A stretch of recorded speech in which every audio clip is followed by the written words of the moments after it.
Welcome to the Slop Farm. Enjoy the video. You'll begin by creating a new Google Sheet titled Assignment Tracker and adding the essential columns: due date, course, task, status, priority, and points. Once done, freeze the header row and format it with bold and a slightly larger row height so labels stay visible. You should immediately set date formatting for the due date column and a drop-down for status to avoid typos. This first setup saves time later and ensures your data is consistent from the start. Next, enable filters and create filter views like today and this week so you can switch views without breaking others. Then add conditional formatting rules.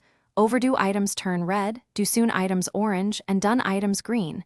This gives instant visual priority. Also add a days left column using DateDiff, today, due date, D, so you can sort by urgency.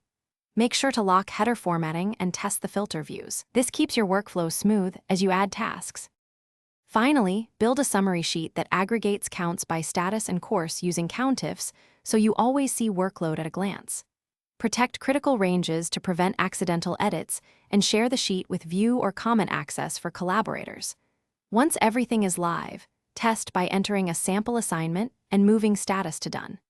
If something goes wrong, inspect date formats and remove stray spaces or non-printable characters. Those are the most common causes of broken filters and formulas. Reapply formats if needed. Thanks for watching. Consider subscribing if we helped you today.